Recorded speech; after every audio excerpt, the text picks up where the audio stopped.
The cold evening air bit against her skin as the street lamps flickered to life, one by one. Clara stood there, heart pounding in her chest, clutching her coat closed as a small group of strangers passed by, whispering and glancing at her.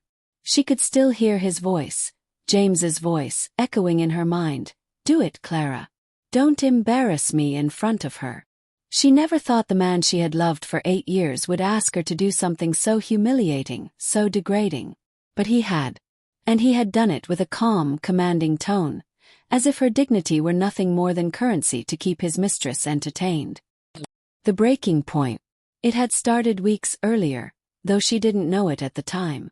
James had grown distant. His phone always turned over. His smile never quite reaching his eyes anymore. Their conversations, once full of teasing and plans, had dwindled to logistical exchanges. Bills, groceries, schedules. One evening she'd asked him, "Is something wrong with us?" James looked up from his phone, feigning surprise.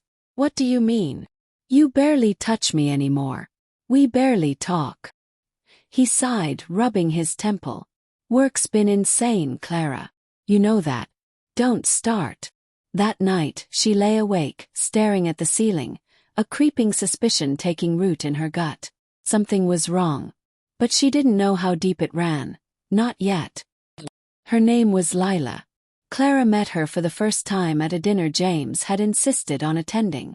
"She's a client," he'd said casually, pulling at his tie in the mirror. "We need to impress her." Lila was beautiful in a sharp, predatory way. Long dark hair, crimson lips, the kind of woman who seemed to appraise the room as though she already owned it. From the moment their eyes met, Clara felt the chill beneath her smile.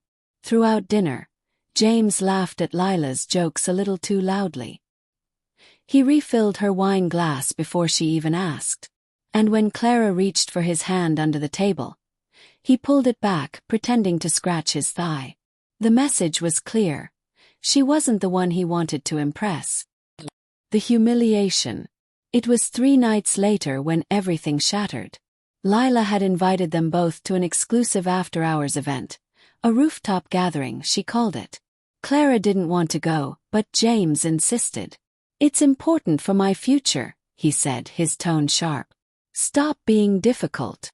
On that rooftop, under the neon glow of city lights, Lila made her move. "So, Clara," Lila purred, swirling her champagne, "how far would you go for your husband's success?" Clara frowned. "What do you mean?" Lila glanced at James, who didn't meet her eyes. "He tells me you're very devoted." Clara looked at him, confusion spreading into unease. "James." And then came the demand. The suggestion. The moment that would carve a scar across her soul. Lila leaned in, her lips brushing James's ear, and whispered something that made him smirk. He turned to Clara, his voice low but firm. "Take it off," he said. Clara froze. "What?" "Your coat. Your dress. Just for a moment. Show her you're not as uptight as you seem." The rooftop was full of people.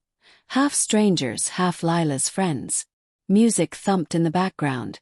Glasses clinked. Laughter spilled across the cold air. Her face burned. "James, are you serious?" Her voice cracked. "It's just a little fun," he murmured, his hand brushing her wrist. "Don't embarrass me." In that moment, she felt the ground tilt beneath her. The man who once promised to protect her, cherish her, was now using her as a prop to entertain his mistress. She shook her head, tears stinging her eyes. "No." Lila laughed, a cruel, soft sound. "She's too timid for you, James." And he said nothing. Nothing. Clara left that night without a word. She grabbed her coat, her bag, and walked away from the rooftop, from the music, from the cold eyes that followed her. She didn't go home. Instead, she checked into a hotel across town. As she sat on the edge of the bed, staring at her reflection in the mirror, she whispered to herself, "Who am I to him?" The next morning she didn't call. She didn't text. She went to her office and told her assistant to cancel all meetings. For the first time in years, she let herself think clearly. She had been more than a wife. She had been the silent investor in James's business, the one who provided the initial funding, the one whose family name opened doors for him. He had forgotten that. The reveal. A week passed before James finally called. "Clara, where the hell are you? You're overreacting." She said nothing, listening to the panic just beneath his voice. "Lila's been asking about you. Do you know how bad you made me look that night?" Her laugh was bitter, hollow. "Bad? James, you humiliated me." "That's not what this is about," he snapped. "We're in this together. Stop being selfish."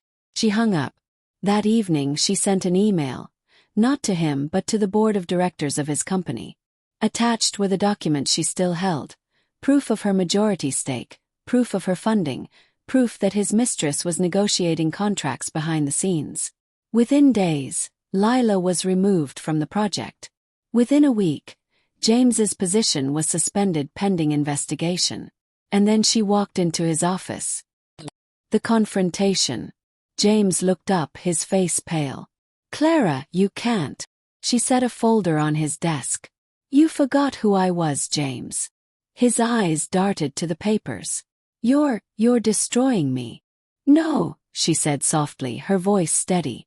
You destroyed us." He stood, reaching for her hand. "Clara, please. I made a mistake. I was stupid." "Lila, she didn't mean anything." "Didn't she?" Clara tilted her head. "You forced your wife to humiliate herself for her amusement." His voice cracked. I thought I needed her to close the deal. I thought I was doing it for us." "No, James," she whispered. "You did it for you." Tears. When the board announced her as the interim CEO weeks later, James wasn't in the room. He was at home, jobless, reputation in tatters, his phone silent for the first time in years. She visited him one last time to collect her belongings. He was sitting in the kitchen, head in his hands. "Clara," he said, his voice hoarse, "I lost everything."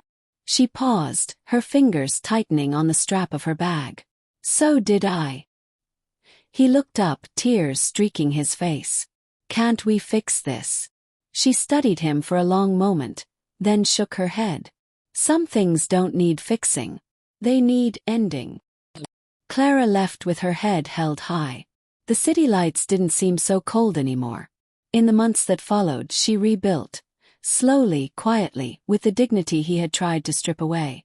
Her name, once hidden behind his ambition, now stood on the building he once called his. And James. He disappeared into the background, a cautionary tale whispered in corporate halls. Some said he was trying to start over. Some said he was still waiting for her to call. But Clara never did. Sometimes late at night she thought of that rooftop. Laughter. Chill. The moment she realized love without respect is just a leash waiting to tighten. She didn't cry for him anymore. But she would never forget the way he cried for her, when it was far too late.